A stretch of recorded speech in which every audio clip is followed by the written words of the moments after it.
എങ്ങനെയാണ് ഈ ക്യാൻസറിനെ കണ്ടെത്തുന്നത്? അതിന്റെ പരിശോധനകൾ എങ്ങനെയാണ്?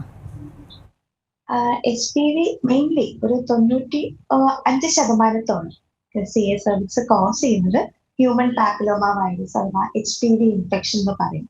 അതൊരു ഫാമിലി ഓഫ് വൈറസ് ആണ്. അതിലൊരു 150 ടൈപ്പ് ഓഫ് സ്ട്രെയിൻസ് ഉണ്ട്. അതിൽ HPV 60 and 18 ആണ് യൂഷ്വലി കോമൺലി ക്യാൻസർ കോസ് ചെയ്യുന്നത്. അത് ഈ female and male genital tract and respiratory mucosa അവിടെയാണ് കൂടുതലായിട്ടും ഇൻഫെക്ഷൻ ഉണ്ടാക്കാറ്. അതുകൊണ്ട് തന്നെ അത് കോസ് ചെയ്യുന്നത് ഈ female genital tract infection, penile cancers, nasopharyngeal cancers, ഇതൊക്കെ HPV കോസ് ചെയ്യുന്ന ക്യാൻസേഴ്സ് ആണ്. പിന്നെ ഈ ജീവിതത്തിൽ ഒരിക്കലെങ്കിലും HPV ഇൻഫെക്ഷൻ വരാത്ത സ്ത്രീകൾ ഉണ്ടാവില്ല. കാരണം ഇത് മാരീഡ് ആയ അല്ലെങ്കിൽ സെക്ഷൽ ആക്ടിവിറ്റി സ്റ്റാർട്ട് ചെയ്യുന്ന സ്ത്രീകളിൽ വളരെ കോമൺ ആയിട്ടുള്ള ഇൻഫെക്ഷൻ ആണ്.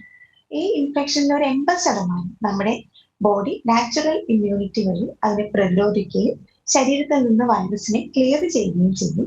പക്ഷെ ഒരു 10% ആൾക്കാർ ഈ ഹൈ റിസ്ക് പെർസിസ്റ്റന്റ് ആയിട്ടുള്ള HPV ഇൻഫെക്ഷൻ അത് രോഗം ക്ലിയർ ചെയ്യാതെ വരുമ്പോൾ അതിൻ്റെതായ മാറ്റങ്ങൾ കോശങ്ങളിൽ വരികയും ഒരു 10 to 15 years എടുത്തിട്ട് അത് ക്യാൻസറിലോട്ട് മാറുകയാണ് ചെയ്യുന്നത്.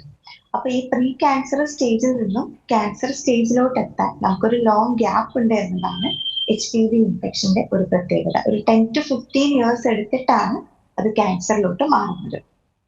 അപ്പം അതേപോലെ നമ്മൾ ഇതിൽ ഓർക്കേണ്ട കാര്യം, ഇത് ലൈംഗിക ബന്ധത്തിലൂടെ വരുന്ന ഒരു ഇൻഫെക്ഷൻ ആണ് HPV.